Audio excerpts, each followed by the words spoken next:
네, 이번 주 시사 토크 알고리즘은 정치 토크, 딥톡 정치로 쭉 이어가겠습니다. 문재인 대통령의 G7 정상회의 참석 성과, 이준석 국민의힘 당대표의 파격 행보와 더 빠진 더불어민주당의 쇄신 경쟁, 그리고 여야 대권주자들의 움직임까지 지금부터 토론하겠습니다.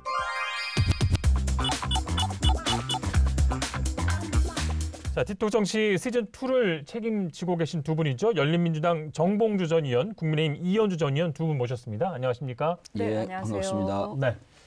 먼저 오늘은 G7 정상회의 얘기부터 좀 하겠습니다.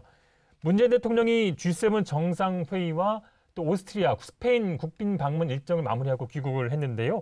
G7 정상회의 의제 중에서 좀 주목하신 내용과 또 전반적인 평가까지 좀 부탁드리겠습니다. 저는 이번엔 어쨌든 백신 외교 예. 면에서도 그렇고 좋게 평가를 합니다. 네. 특히 이번에 그 법인세율에 대해서 예. 15% 한선에 대한 합의를 하지 않았습니까? 네. 미국이 주도를 하면서 이 한선에 대한 주도를 하면서 디지털세에 대한 네. 그런 부분에 대한 이제 가능성을 좀 열었다. 그래서 이걸 보면서 저는 바이든이 상당한 성과를 얻었구나. 그리고 아마 바이든 정부를 중심으로 해서 자유민주 진영의 어떤 결속이 상당히 강화되고 있다. 이런 것들을 느낄 수가 있었어요. 예. 회의 전반에 어떤 성과를 말씀해 주셨고요. 그 외교가에 이제 이런 말이 있죠. 실패한 정상회담은 없다. 예. 그러니까 그 박근혜 정부 때도 국내적으로 좀 어려울 때 계속 해외 일정을 잡거든요. 예. 그 해외 일정을 가면 대통령 지지율은 계속 올라갑니다. 초청을 처음부터 일본이 방해를 했죠. 예. 그 대한민국 초청을 못하게.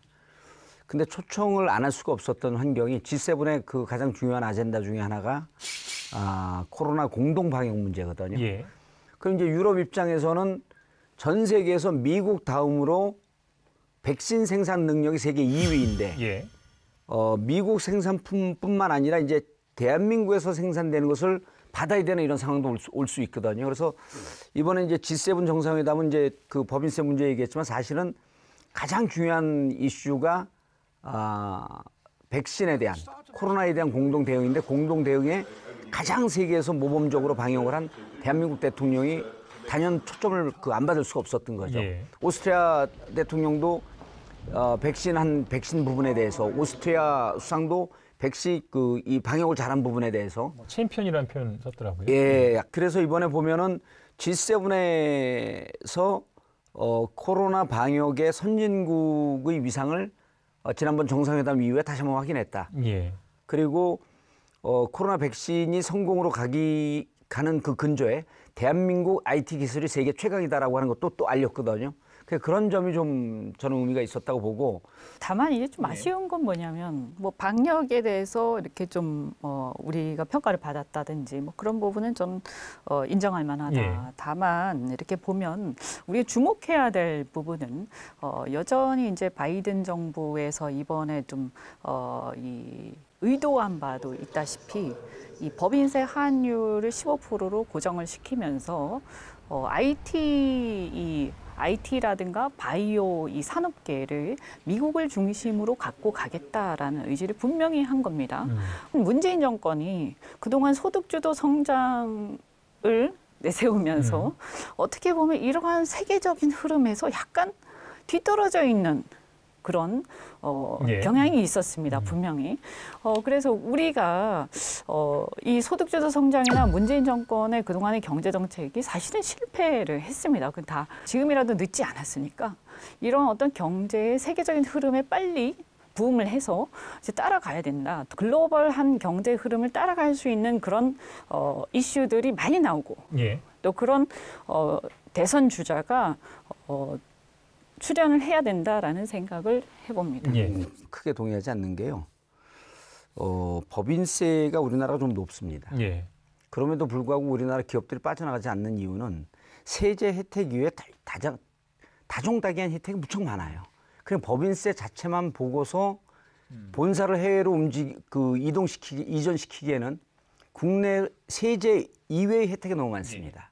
OECD 국가에서는 방역도 잡고 경제도 잡았다고 하는데 내부에서는 맨날 실패했다고 하면 세계에 나가면 각국 그 정상들이 문재인 대통령 만나지 못하고 번호표 뽑고 줄을 서 있는데 국내만 들어오면 실패했다 그러고.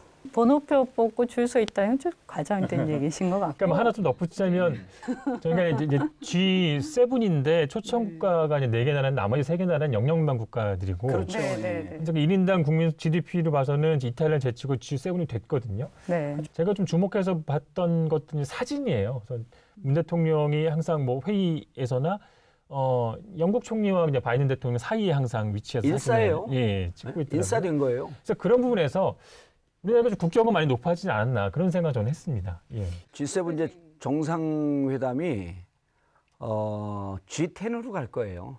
그러니까 기존에 있는 G7에서 끌어내릴 나라는 없거든요. 예. 그러니까 우리나라가 사실은 굉장히 재미있는 게 이 방역을 이렇게 하면서 상당히 이제 국가주의적인 예. 어떤 면에서 보면 국가의 이 규제를 굉장히 강화를 했죠. 예. 그래서 문재인 정권이 원래는 이제 국가의 규제나 이런 부분들에 대해서 비판적인 시각을 갖고 있어야 마땅한데 또 한편으로는 보면 국가주의적인 그런 시책을 이번에 이제 방역을 하면서 썼어요. 근데 효과가 꽤 있었습니다. 그래서 그 부분에 대해서는 효과적인 측면에서는 저는 상당히 그것은 긍정적으로 평가를 합니다. 어쨌든 앞으로는 이제 저희가 이제 경제라는 그런 측면에서 보면 아까 소득주도 성장 얘기를 또 말씀을 드렸으니까 전 세계적으로 돈을 많이 풀지 않았습니까? 근데 이게 이제 점점 백신이 이제 보급이 되고 하면서 앞으로 조금씩 지나면서 금리를 인상하고 돈을 이제 걷어들이기 시작을 할 겁니다. 거기에서 저는 굉장히 심각한 또 경제 위기 이런 부분들을 어떻게 극복할 것인가 이 문제가 등장할 수 있다고 생각을 합니다. 네, 이 문제는 여기까지 좀 정리를 하고요. 또 이렇게 이번 주 시사토크 알고리즘도 잘 보셨습니까? 화면 왼쪽을 눌러서 돌아왔죠 채널을 구독해 주시면 알고리즘과 함께 돌발 영상, 뉴스가 있는 저녁 등 YTN의 간판 시사 프로그램을 함께 보실 수 있습니다.